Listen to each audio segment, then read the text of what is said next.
Charles Teberindwa spent over 2 decades as a poacher in Chivale National Park. Before giving up the trade in 2018, Teberindwa says their group of hunters had killed several animals in the park, including elephants. We could dig a 16-feet deep pit, put sharp metals and poles, we cover with some leaves, and when the elephants fall in, it dies. We then come and remove the tusks. We killed about 10 elephants. But their driving force was survival.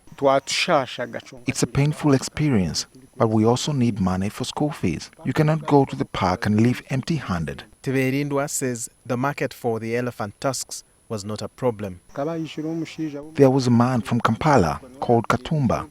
He is the one who taught us how to dig the pits. He disguised as a dealer in scrap, but he could cut the ivory into small pieces and hide it between the scrap.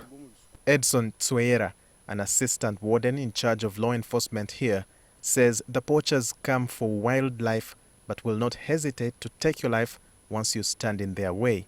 And if you happen to land in there, you will also follow culprits. Majority of our staff have landed in those pits and also sustained some injuries. They use snares. And these snares, they capture the primates, and it can even lead to death of a chimpanzee, or it makes the limb to go off. Illicit wildlife trade does not only stop with animals as commonly known, but with plants. For example, this Prunus africana tree.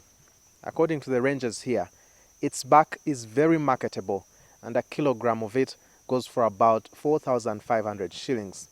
Prunus is a product of medicinal plant which is majorly liked by Indians. And when it is outside there, they sell to those companies which are racist. And when it reaches the racist company, it becomes now hard for you, a conservationist, to pull it up. Between 2018 and 2019, 3,879 kilograms of elephant ivory was seized. In the same period, 487 kilograms of hippo teeth, 592 kilograms of pangolin scales, and 15 live pangolins were seized at the various commonly used exit points in Entebbe Airport, Mutukula, and Kamdin. Most of these products always end up in Asia. A total of 725 suspects were arrested and 445 cases registered. Some suspects have been arraigned in court, but according to Uganda Road Chief Magistrate Miriam Ayo, prosecution is still quite a challenge. They bring them from all over the country, and getting witness, there's a delay, and then not only that, when they are kept on remand and witnesses don't come, once you release them, they don't come back. So the best is to have an expeditious hearing and the matter is concluded. It requires the expert to make a distinction. Unfortunately, in Uganda, we have one. So it poses a challenge to us as investigators, because now our exhibits are made to lie at his office, and the gentleman is vigorously working every day, but because he's one, it creates a backlog.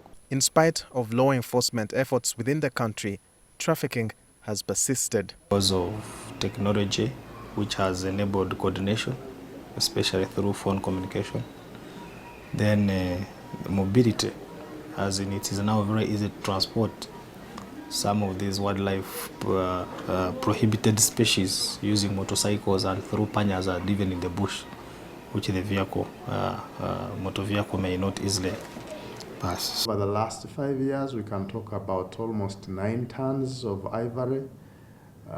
We can talk about slightly over a ton of pangolin scales. Most of our ivory have been, they've been selling them into, it's been sold in China, but we've been in negotiation with China, and as of today, as I talk now, there is no market for ivory. We need the resources, and the resources would be in money, the resources would be in manpower, the resources would be in the equipment and technologies. Between March and May 2020, there was an increase in poaching in Queen Elizabeth National Park, Uganda's top wildlife reserve, with 60 poachers arrested.